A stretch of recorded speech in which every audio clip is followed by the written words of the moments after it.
que je vois actuellement effectivement à l'image. Bon, je suis désolée, mais j'ai l'impression que, eh bien, mon téléphone, c'est pas qui rend l'âme, mais je crois que il est un peu usé et la qualité n'est plus aussi bien qu'avant. Alors attendez, parce que si j'augmente la lumière, c'est pareil. Oula.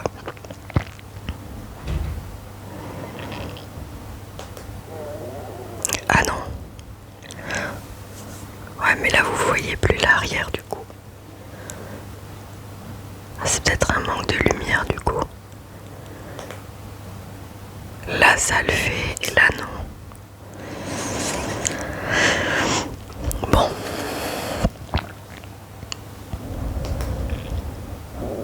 On va rester comme ça. Ouais, mais vous voyez plus l'arrière du coup.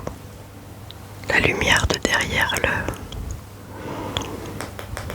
Si je fais ça... Aïe.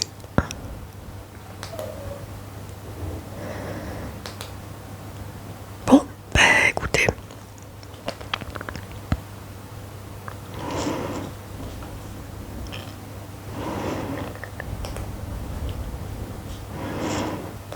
Ah bah non, du coup. Bon bah je sais pas. Je pense que c'est peut-être...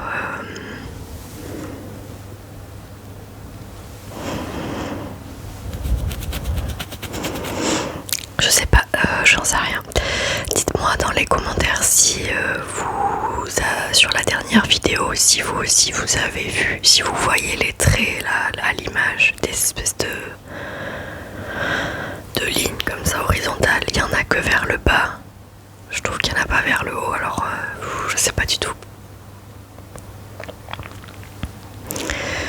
Donc dites-moi si c'est dérangeant. Enfin, de toute façon, je peux pas faire grand chose. J'ai pas autre chose pour filmer. J'aimerais m'acheter un appareil photo pour pouvoir faire des vidéos avec une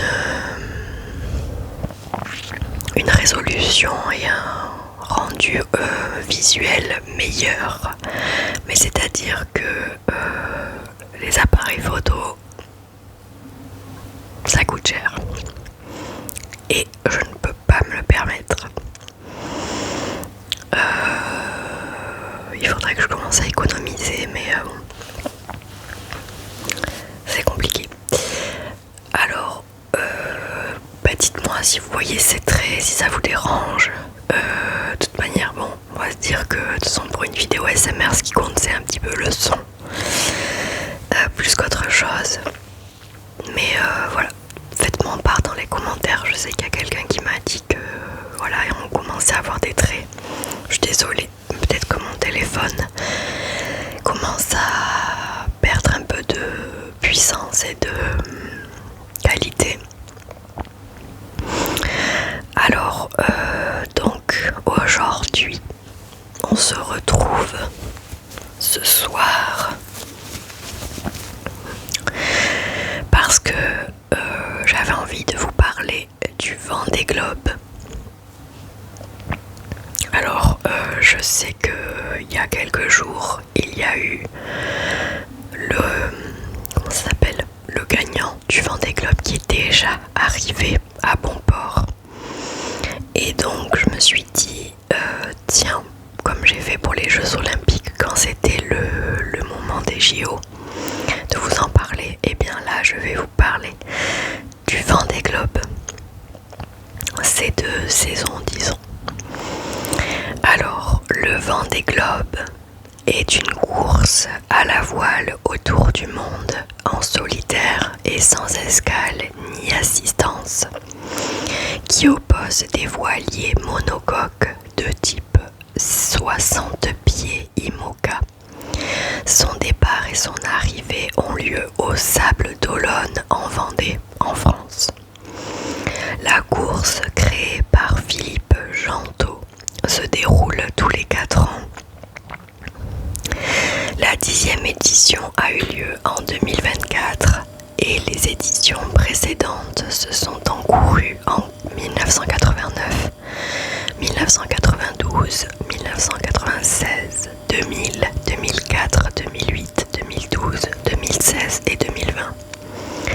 Elle est organisée depuis 2004 par la SAM Vendée. Depuis sa création, le vainqueur remporte la course en moyenne avec 5 jours de moins que la saison précédente. Le record est détenu par Charlie Dalin, Massif Santé Prévoyance, durant l'édition 2024-2025, en effectuant le trajet en 64 jours, 19h22 minutes et 49 secondes, mais les concurrents les plus lents peuvent mettre plus de 150 jours. Les marins du Vendée Globe font le tour de la Terre d'ouest en est, en partant des Sables d'Olonne en France, pour y revenir comme point d'arrivée. Le parcours a une longue théorique. Le parcours a une longueur théorique de 40 075 km, soit 21 638 miles nautiques. 21 638 milles nautiques, en ne tenant pas compte de la zone d'exclusion introduite pour éviter les icebergs et des options prises par les coureurs pour optimiser leur course face aux contraintes météorologiques. Lors des 9 éditions du Vendée Globe, certains concurrents ont ainsi parcouru parfois plus de 28 000 milles, soit quasiment 52 000 km, en tenant compte des contraintes liées à la zone d'exclusion antarctique. La longueur théorique du parcours du Vendée Globe 2020-2021 est initialement de 24 410,89 milles, soit environ 45 000 km.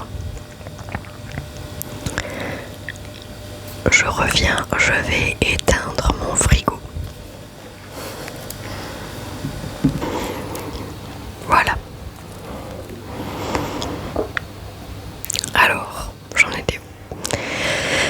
Marque de parcours. La ligne de départ et celle d'arrivée sont situées au large de la commune des Sables d'Olonne en France. Les coureurs doivent respecter des marques de parcours particulièrement simples et naturelles. Ils doivent laisser sur bâbord, à gauche, les 3 caps que sont le cap de Bonne-Espérance, le cap Lewin et le cap Horn. Pour l'édition 2020, les concurrents sont tenus de respecter le dispositif de séparation du trafic entre le cap Finistère et les Canaries. Ils doivent en outre éviter le long des côtes mauritaniennes une zone présentant des risques de piraterie. La zone d'exclusion antarctique.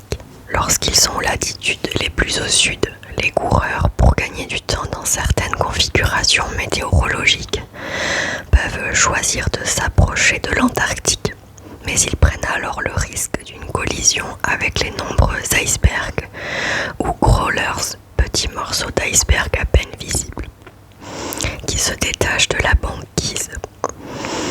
Le radar dont sont généralement équipés les bateaux ne permet pas toujours de les détecter et une veille visuelle permanente, de toute façon inopérante de nuit, est impossible en solitaire.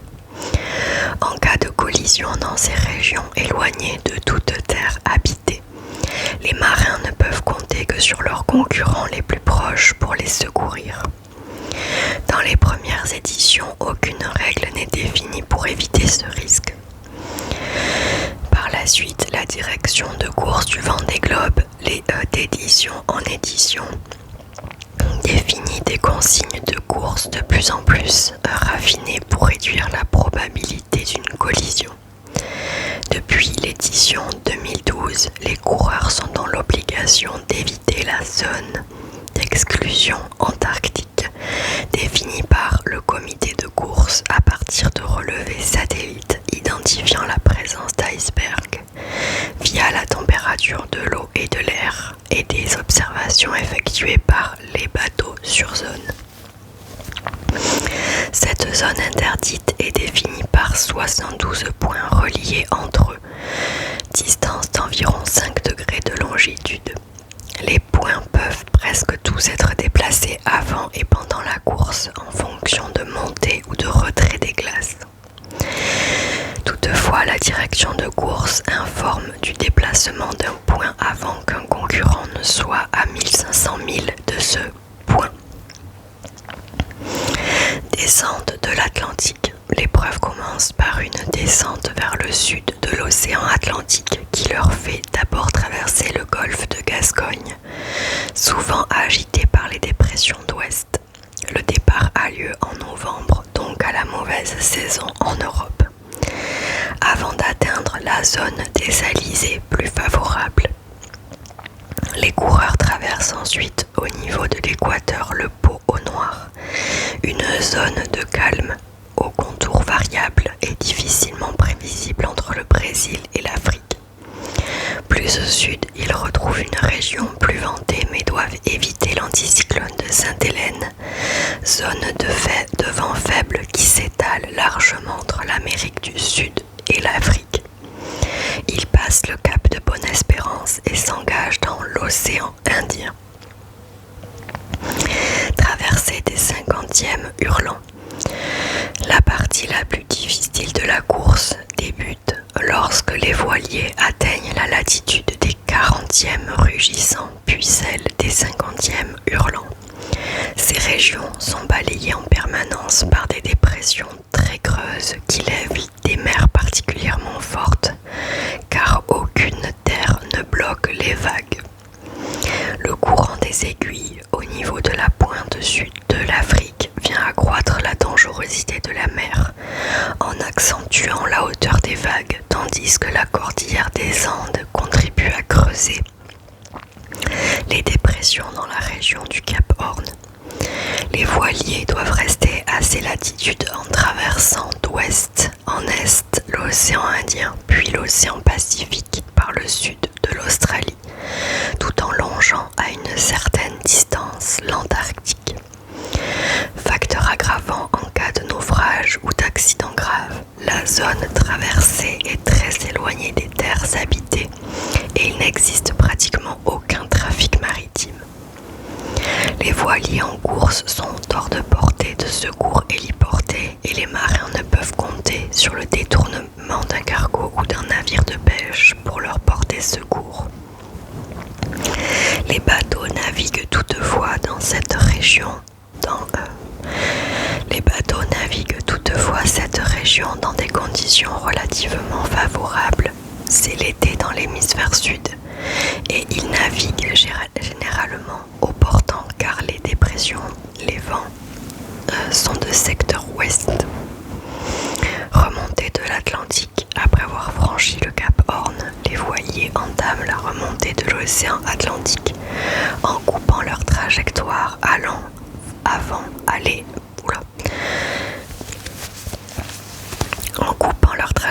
aller avant de retrouver l'hémisphère nord. Ils doivent affronter tous les obstacles météorologiques qu'ils ont connus durant la descente. Avant d'arriver aux Sables d'Olonne, ils doivent généralement affronter les tempêtes qui, à cette période, janvier-février, sont les plus sévères de l'année. Dispositif de sauvetage en mer. Les coureurs traversent dans le grand sud des mers à la fois dangereuses et très peu fréquentées qui rendent tout incident grave potentiellement mortel. En matière maritime, la Convention Recherche et Sauvetage adoptée en 1979 à Hambourg sous l'égide de l'Organisation maritime internationale, impose un système unifié d'alerte et de secours dans lequel l'alerte n'est plus transmise entre navires, mais d'un navire à un centre de coordination et de sauvetage maritime sur la côte. Les principaux centres concernés sont le Cross Greeney, façade océanique de la France, le South African Maritime Safety Authority en Afrique du Sud et le Cross de l'île de la Réunion, océan Indien, le Australian Maritime Safety Authority et le Auckland Marine Rescue Centre, océan Pacifique, ainsi que le MRCC Punta Arenas en Patagonie chilienne et le MRCC Buenos Aires en Argentine pour les parages du Cap Horn. En amont de la course, puis à l'approche du Cap Horn par la tête de la course, la direction de course du Vendée Globe met à la disposition des MRCC chiliens et argentins les données de localisation et de contact balises des concurrents afin que ces services puissent porter secours aux concurrents dans les plus brefs délais et les meilleures conditions. Les concurrents du Vendée Globe reçoivent ainsi un message de bienvenue dans les eaux difficiles du Cap Horn de la part du MRCC de Punta Arenas en Patagonie chilienne, leur annonçant les canaux de communication à utiliser en cas de besoin. Prise en compte de la portée des moyens de secours australiens. Pour que les voiliers soient apportés des services de secours en mer australien gérés par le MRCC et l'AMSA, la zone d'exclusion antarctique est remontée à la latitude de 46 degrés au sud de l'Australie, entre 150 et 220 degrés de longitude est. Gestion du risque de collision avec les icebergs. La connaissance des glaces dérivantes dans l'Antarctique repose initialement sur les relevés effectués par les quelques cargos et bateaux de pêche qui croisent dans le grand sud de l'océan Indien au Cap Horn.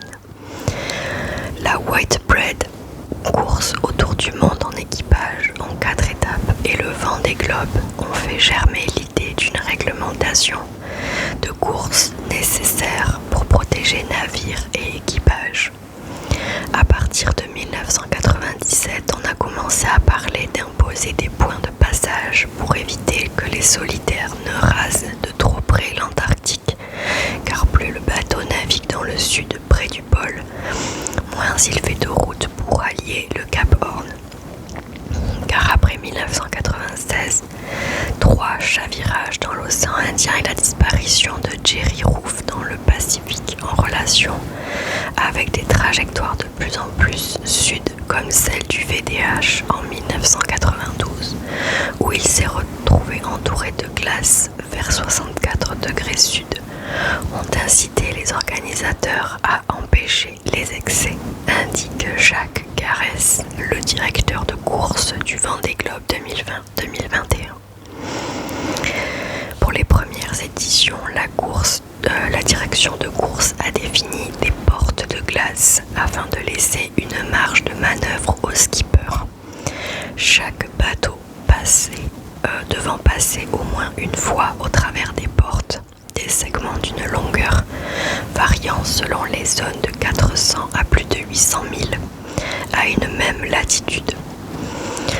Le nombre de portes a varié de 5 en 2004 à 8 en 2012, celle-ci étant placée autour du 40 degrés sud dans l'Atlantique Sud, autour du 45 degrés sud dans l'océan Indien et autour du 55 degrés sud dans le Pacifique, avant le Cap Horn, 56 degrés sud.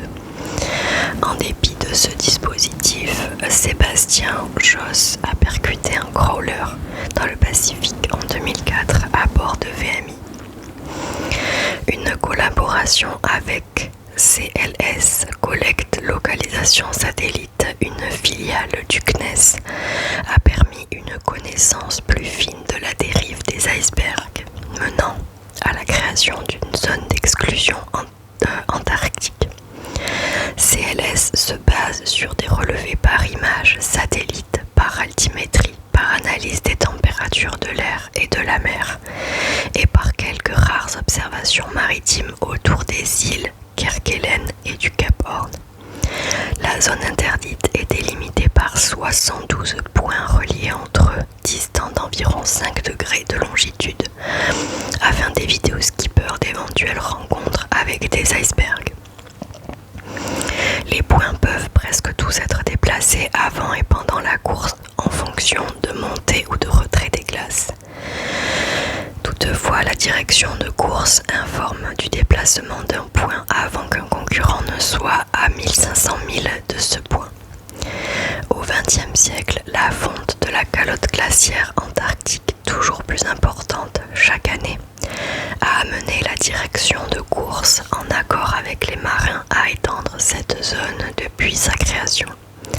Pour l'édition 2020-2021, la zone d'exclusion antarctique est définie grâce aux images satellites et certains points d'exclusion frôlent le 42e parallèle sud, dans le sud-ouest de l'île de Goug et le nord-ouest des îles Kerguelen, soit l'équivalent de l'Espagne dans l'hémisphère nord. La Genèse, le premier tour du monde en voilier en solitaire, est réalisé par l'américain Joshua Slocum, qui boucle son périple en 1898 après 3 ans de navigation. L'exploit est reproduit en 1921 par Harry Pigeon, puis en 1926 par le français Alain Gerbaud. En 1967, Francis Chichester se lance sur les flots dans l'intention de réaliser un record, et son défi a pour la première fois un retentissement médiatique. À bord de Gypsy Moss 4, l'Anglais met 226 jours hors une escale à Sydney pour effectuer le tour du monde. Les courses au large de voiliers menées en solitaire se limitent à cette époque à des traversées océaniques. Le journal britannique The Sunday Times organise en 1968 le Golden Globe Challenge, première course autour du monde en solitaire sans escale. 9 concurrents relèvent le défi, mais seul Robin Knox-Johnston boucle le parcours en 313 jours. Le navigateur français Bernard Moitessier, qui est en tête alors qu'il aborde l'océan Pacifique, décide d'abandonner mais consigne son aventure dans un ouvrage, La Longue Route, qui marque toute une génération de passionnés de voile en France. Fin juin 1979, à Newport aux États-Unis, est défini le concept d'une course autour du monde en solitaire avec escale. Newport, le Cap, Sydney, Rio de Janeiro, Newport, dont la première édition nommée BOC Challenge a lieu en 1982. Philippe Gentot y participe et la gagne en remportant toutes les étapes. Il remporte aussi la deuxième édition le 7 juin 1987. Plusieurs des participants français du BOC Challenge se concertent pour lancer un projet de course en solitaire sans escale, mais ce sera Gentot seul qui annonce l'organisation de la course lors d'une conférence de presse le 28 janvier 1988 à Paris. Il affirme que le départ de son Globe Challenge sera donné le 26 novembre 1989 au Sable d'Olonne. Gentot crée sa société Philippe Gentot Organisation le 6 avril 1988 pour gérer l'événement, et la première mouture du règlement sort en juillet 1988. En juin 1989, l'avis de course n'est toujours pas diffusé. Gentot, qui table sur un budget de 20 millions de francs, 5 millions d'euros, peine à trouver des sponsors. Il fait appel à ses relations nouées durant sa carrière de coureur et parvient finalement in extremis à boucler le budget ramené à 5 millions de francs.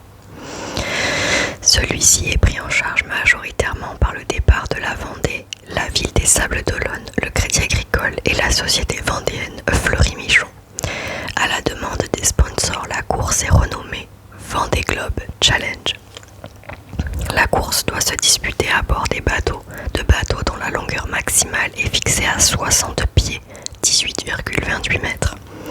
ce qui correspond à celle des bateaux engagés à l'époque dans la classe 1 du Bock Challenge et de la Transat anglaise. À compter de 1991, des contraintes supplémentaires seront ajoutées définissant la classe des 60 pieds IMOCA. Le départ et l'arrivée doivent avoir lieu au Sable d'Olonne, qui a aménagé son port de plaisance pour accueillir les bateaux des concurrents. La date de départ retenue se situe au mois de novembre pour bénéficier de conditions météorologiques clémentes dans l'hémisphère sud et un dimanche pour bénéficier d'une bonne couverture médiatique.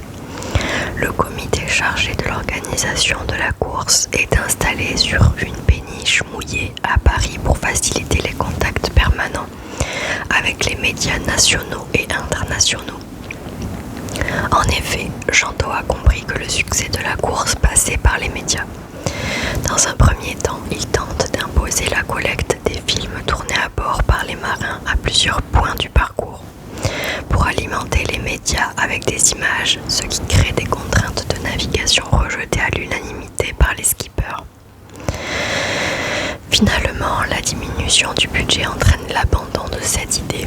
Tous les bateaux embarquent une balise Argos qui joue un rôle double. Elle permet aux marins de lancer un signal de détresse qui est relié en quelques minutes jusqu'au centre de secours et elle fournit la position des voiliers aux organisateurs qui peuvent communiquer quotidiennement à la presse et au public un classement actualisé.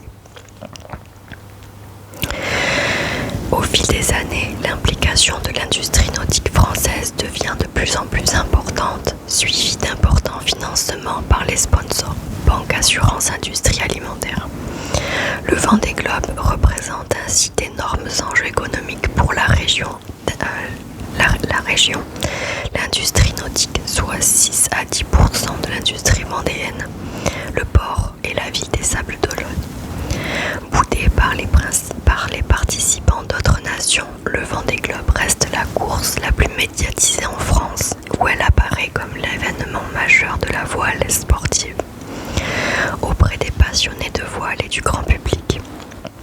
Les retombées médiatiques sont ainsi analysées comme importantes et bénéfiques pour les principaux sponsors qui investissent de 2 à 4 millions d'euros pour chaque participant.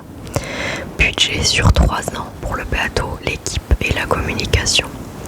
Le Vendée Globe est ainsi très populaire en France et véhicule des valeurs jugées positives, se démarquant d'autres compétitions de voile, ignorées des Français. Le Vendée Globe est ainsi suivi par des milliers de journalistes et donne lieu en France à des centaines d'heures de télévision et radio et des milliers d'articles dans la presse.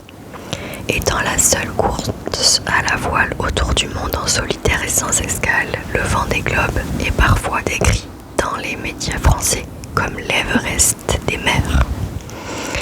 L'impact technique du Vendée Globe est plus difficile à analyser, mais l'implication des architectes et de l'industrie nautique française dans la conception de bateaux destinés à la course autour du monde a créé un indéniable savoir-faire technique pour les classes open. L'architecture des voiliers 60 pieds IMOCA, qui sont par ailleurs engagés sur d'autres courses océaniques, évolue rapidement en tirant des leçons des résultats de chaque édition. Pour améliorer leur performance, les architectes introduisent successivement les carènes en forme de luge, la quille pivotante, le cockpit ouvert dans lequel toutes les manœuvres sont ramenées, les dérives latérales qui sont progressivement remplacées dans les éditions suivantes par les voiles.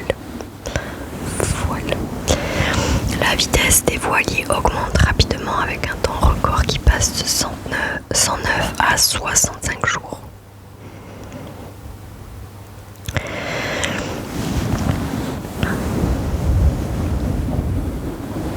En 2004, la société de Philippe Jeantot est placée en liquidation judiciaire. Le Vendée Globe est menacé. Les Vendéens, emmenés par Philippe de Villiers, se battent pour sa survie et parviennent à éviter un arrêt de la course.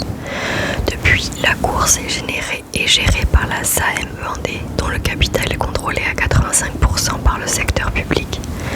Le département, la ville des Sables d'Olonne, la région des Pays de la Loire et une trentaine d'entreprises locales. Le budget, qui est de 16 millions d'euros en 2020, est pris en charge pour 25% par le département de Vendée, suivi par la société Sodepo, avec le même ordre de grandeur. La ville des Sables d'Olonne, le solde est fourni par d'autres partenaires privés ou publics ainsi que par les retombées commerciales. La direction de course est confiée à Jacques Carès pour l'édition 2021, puis Hubert Lemonnier en 2024. Le Vendée Globe est une course en solitaire sans escale et sans assistance. Ces termes sont définis par le règlement de l'organisation. En solitaire, le concurrent ne peut embarquer aucune autre personne sur le bateau, sauf en cas d'urgence avérée, par exemple le naufrage d'un autre concurrent. Lors de la 3e édition, Pete Goss a sauvé Raphaël Tinelli en l'accueillant à son bord et en le déposant à Hobart. De même, durant la 6e édition, Vincent Rioux a secouru Jean Le Cam, chaviré non loin du Cap Horn. Durant la 9e édition, Jean Le Cam a secouru Kevin Escoffier. Sans escale, les concurrents ne peuvent mettre pied à terre au-delà de la limite de la plus grande marée haute. Lors du Vendée Globe 2000, Yves Parlier a effectué une réparation de son bateau en s'abritant dans une crique. Il a pu rejoindre la terre sans dépasser la limite des plus hautes marées, afin de déséchouer son bateau et de pêcher des moules géantes. Après avoir rematé, il est reparti en course. Il est toutefois possible pour un concurrent connaissant une avarie de retourner aux Sables d'Olonne et de refranchir la ligne de départ dans une limite de 10 jours après le départ officiel. Ainsi, lors de l'édition de 2008, Michel Desjoyaux était revenu réparer un problème électrique et de ballast avant de repartir avec 40 heures de retard, ce qui ne l'empêcha pas de remporter l'épreuve. Et sans assistance, l'assistance médicale ne peut prendre la forme que d'un conseil à distance pour aider un concurrent à se soigner. Lors de l'édition de 92, Bertrand de Broc s'est recousu la langue à l'aide d'un miroir et avec les conseils du docteur Chauve, médecin de la course. L'intervention directe d'un médecin à bord est interdite, de même que tous les conseils à distance qui visent à améliorer les performances d'un skipper. En cas d'urgence, cependant, un concurrent peut être autorisé à recevoir des médicaments d'une tierce personne. L'assistance matérielle ou technique est strictement interdite. Les concurrents ne peuvent accoster d'autres navires ou se faire ravitailler, sauf aux Sables d'Olonne dans les conditions détaillées avant. Les communications sur des problèmes techniques sont néanmoins autorisées avec l'architecte naval, le maître voilier ou l'informaticien.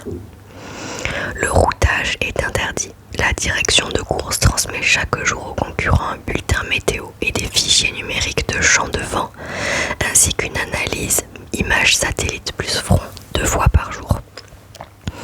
Les skippers peuvent également accéder à des informations complémentaires, gratuites ou payantes, dans la mesure où celles-ci sont accessibles à tous les concurrents et ne comportent pas d'analyse ou de conseils personnalisés. Pénalité en cas de non-respect du parcours. En cas de franchissement du mur des glaces, les concurrents du Vendée Globe peuvent réparer leur faute en revenant sur le point de franchissement ou plus à l'ouest. Dans le cas contraire, la pénalité définie par le jury international pourra varier de 24 heures jusqu'à la disqualification.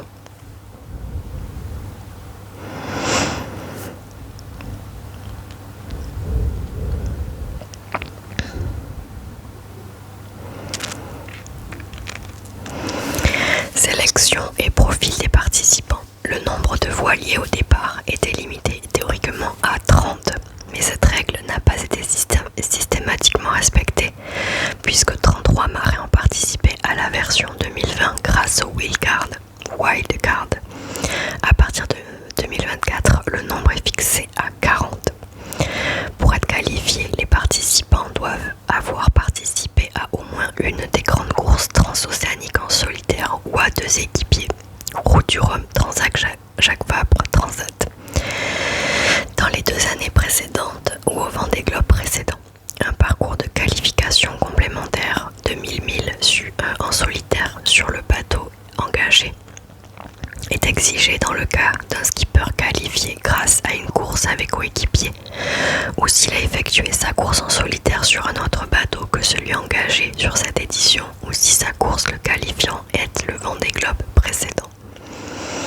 Dans les éditions récentes, le Vendée Globe nécessite de disposer de moyens financiers importants pour acquérir ou faire construire un monocoque de 60 pieds IMOCA performant et l'équiper avec un jeu de voile neuf de qualité et l'électronique très sophistiquée désormais omniprésente. La mise au point du navire nécessite dans l'idéal de disposer d'une équipe de techniciens très qualifiés à terre sur une période de 2 ans. Pour l'édition 2020, le budget total des coureurs était compris entre 300 000 et 10 millions d'euros avec une moyenne de 1 million d'euros. Un voilier neuf avec voile coûte entre 3 et 7 millions d'euros. Le financement est assuré par des sponsors qui engagent des moyens proportionnels aux retombées médiatiques de leur poulain, dépendant de ses résultats mais également de sa personnalité. Par ailleurs, la course attire non seulement des professionnels de la course au large, mais également des amateurs. Les différences de moyens financiers et d'expérience dans la course au large font qu'il existe grosso modo 4 catégories de concurrents. Ceux qui disposent de tous les moyens pour gagner, ceux qui visent une place dans le peloton de tête et avec un peu de chance sur le podium, les navigateurs expérimentés disposant d'un petit budget et les navigateurs peu expérimentés sans budget. Les participants disposant de la plus grande expérience professionnelle ont généralement fait leur classe sur les différents monocoques qui s'affrontent dans des régates en solitaire ou en double. Classe mini, Figaro, classe 40 et 60 pieds IMOCA. Il existe 2 pôles d'entraînement très actifs pour la classe des IMOCA, tous deux situés en Bretagne Sud, à Lorient et Port-la-Forêt.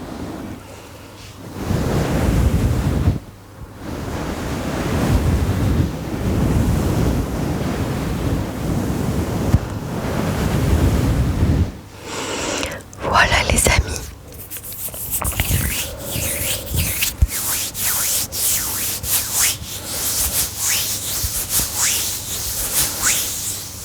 C'est tout pour moi pour cette vidéo.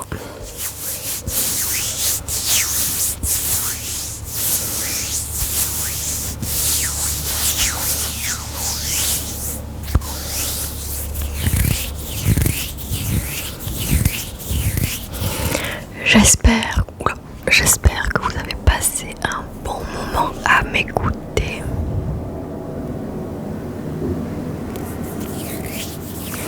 Vous parlez du Vendée Globe.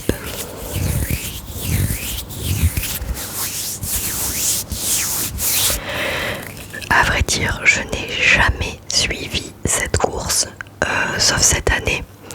Je suivais sur Instagram une fille de 23 ans qui s'appelle une Française Violette d'Orange et qui continue le Vendée Globe parce qu'elle n'a pas terminé, elle n'est pas arrivée encore.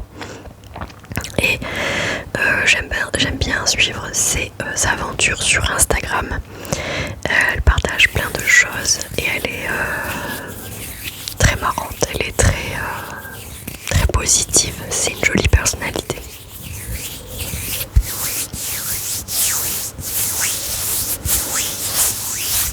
C'est quand même dingue de se dire qu'à 23 ans, je crois qu'elle est la plus jeune, alors je sais pas si c'est fille ou marin, hommes et femmes confondus, à faire le Vendée Globe. Mais je crois que pour être à son niveau, je pense vraiment qu'il faut être né sur un bateau, parce que je vois pas d'autre solution.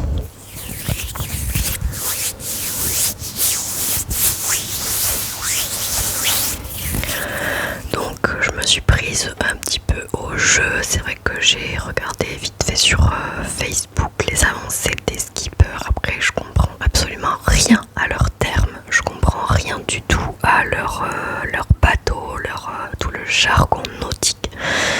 Je comprends rien, mais j'ai un petit peu suivi et j'ai vu que Charles Dalin, je crois qu'il s'appelle, est rentré il y a quelques jours. Il est revenu, c'est le premier, il a gagné du coup, et j'ai suivi ça. Et comme j'adore découvrir de nouvelles choses et de nouveaux sports, de nouveaux défis, expériences. Eh bien, je me suis prise au jeu. Mais pourtant, je n'y connais absolument rien du tout.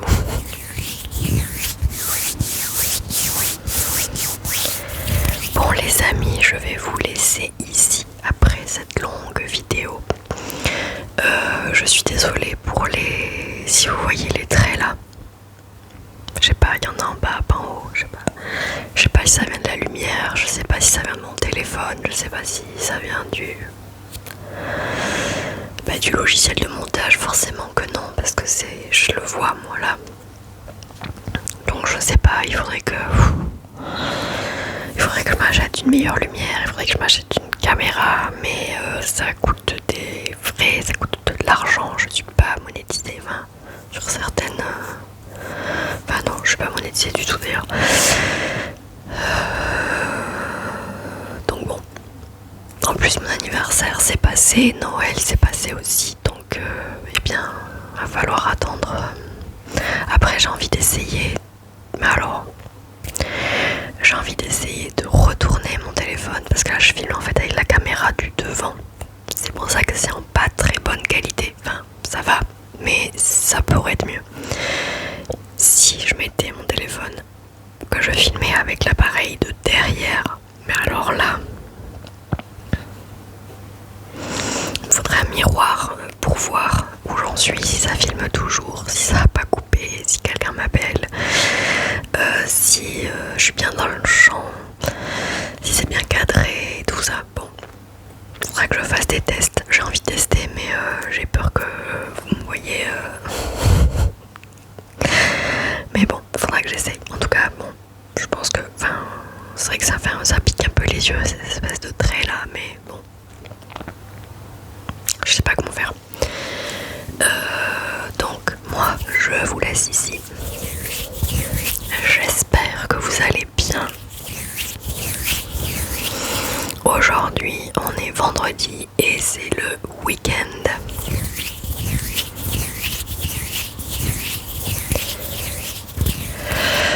Donc, prenez bien soin de vous. Je vous fais de très gros bisous.